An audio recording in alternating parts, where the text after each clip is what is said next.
এই গরমে প্রাণ ঠান্ডা করার মতো কোনো দামি রসমালাই নাই। সাবুদানা দিয়ে কি করে খুব সহজে রসমালাই তৈরি করবে আজকের ভিডিওতে সেটা শেয়ার করব। আসসালামু আলাইকুম, কেমন আছো তোমরা সবাই? নতুন একটি রেসিপিতে তোমাদের সবাইকে স্বাগত জানাই। এরকম করে সাবুদানা রসমালাই বানালে আর কোনো দামি রসমালাই লাগবে না, যে কেউ খুবই পছন্দ করে খাবে, ছোট থেকে বড় সবাই খুবই পছন্দ করবে। দেখে নাও তাহলে আজকের রেসিপি। ভিডিও শুরু করার আগে একটাই রিকোয়েস্ট, চ্যানেলটিকে যদি সাবস্ক্রাইব না করে থাকো তাহলে সাবস্ক্রাইব করে দিও। ফেসবুক থেকে দেখলে পেজটাকে ফলো করতে ভুলো না। এই রসমালাই বানানো খুবই সহজ আর মাত্র কয়েকটি উপকরণ দিয়ে যে কেউ বানিয়ে ফেলতে পারবে। সাবুদানা রসমালাই বানানোর জন্য আমি এখানে নিয়েছি হচ্ছে 1 প্যাকেট মানে 100 গ্রাম সাবুদানা। প্রথমে আমি এটাকে খুব ভালো করে জল দিয়ে ধুয়ে নেব। ধুয়ে নিয়েছি আমি। এবার একটা মিক্সিং বোলের মধ্যে ঢেলে ওর মধ্যে এবার দিয়ে দিব হচ্ছে 1 চা চামচ নুন আর একটুখানি জল দিয়ে এটাকে আমি কিছুক্ষণ রেখে দেবো, যাতে জলটা শোক করে এটা একটুখানি ফুলে বড় হয়ে যায়। তার জন্য আমি হালকা একটু জল দিয়ে এটাকে কিছুক্ষণ রেখে দেবো রেস্টে।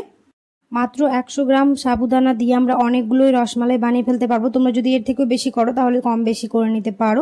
আর দেখতেই পাচ্ছ কিছুক্ষণ রেস্টে রাখার জন্য এটা ফুলে গেছে। এবার এটা খুব ভালো করে হাতে আমি মেখে নেব চটকে, যাতে এটা খুব ভালোভাবে পুরোপুরি মেল্ট হয়ে যায়। তোমরা চাইলে এটাকে মিক্সিতে দিয়েও ব্লেন্ড করে নিতে পারো, তবে আমি এখানে হাতেই করে নিচ্ছি, দিয়ে একটা স্মুথ ব্যাটার বানিয়ে নেব। এখানে আমার খুব ভালোভাবে সাবুটাকে ক্রাশ করা হয়ে গেছে। এবার হাতে আমি ঘি লাগিয়ে এবার এটাকে গোল গোল করে শেপ দিয়ে নেব। তোমরা চাইলে এখানে যে কোনো ধরনের শেপ দিয়ে দিতে পারো, তবে আমি এখানে গোল গোল করেছি। আর হাতে অবশ্যই তেল বা ঘি আমাদের লাগিয়ে নিতে হবে, না হলে এটা হাতে লেগে যাবে। তা আমি এরকম করে সবগুলো এবার বানিয়ে নেব।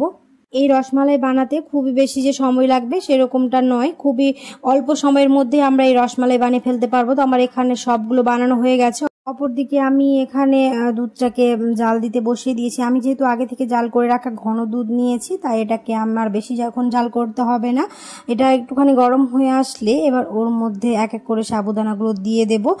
তার আগে আমরা এখানে অ্যাড করব হচ্ছে গুঁড়ো দুধ। গুঁড়ো দুধ দিলে এর স্বাদটা দ্বিগুণ হয়ে যায়, খেতে ভালো লাগে। তাই আমি এখানে 2 চা চামচ গুঁড়ো দুধ নিয়েছি, দিয়ে খুব ভালো করে মিশিয়ে নেব। আর একটু করে দেবো, আর এরকম মেশাতে থাকবো, না হলে এটা লাম্পস থেকে যাবে। তার জন্য একটু করে দিয়ে ভালো করে এরকম মিশিয়ে নিতে হবে।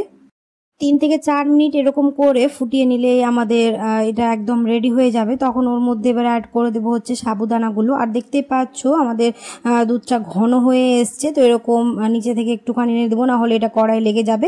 এবার এর মধ্যে সাবুদানাগুলো দিয়ে দেবো। দিয়ে দেওয়ার পরে গ্যাসের ফ্লেমটাকে একদম মিডিয়াম রেখে এরকম অনবরত হালকা হাতে এরকম নেড়ে চেড়ে দেবো, যাতে কড়াইয়ে না লেগে যায়। গ্যাসের ফ্লেমটাকে মিডিয়াম করে এরকম 10 থেকে 12 মিনিট আমরা এটাকে কুক করে নিলে আমাদের খুব ভালোভাবে সাবুদানা রসমালাই তৈরি হয়ে যাবে। আর এরকম হালকা হাতে একটুখানি মাঝে মাঝে নেড়ে চেড়ে দেবো, না হলে এটা কড়াইয়ে লেগে যাবে। আর যতক্ষণ না আমাদের সাবুদানা রসমালাই ফুলে দুধের উপর ভেসে এসছে ততক্ষণ আমাদের এরকম কুক করে নিতে হবে। আর এখানে দেখতে পাচ্ছ আমাদের দুধটা আস্তে আস্তে ঘন হয়ে আসছে আর সাবুদানাগুলো আমাদের একটুখানি ফুলে বড় হচ্ছে। এবার এই পর্যায়ে এসে আমরা দিয়ে দিব হচ্ছে চিনি। তোমরা এখানে যে যেমন মিষ্টি খাও সেই অনুযায়ী চিনি দিয়ে দিতে পারো বা কম বেশি করে নিতে পারো। তবে আমি এখানে চিনি দিয়েছি হচ্ছে 3 চা চামচের মতো, কারণ আমি খুব একটা বেশি মিষ্টি রাখবো না।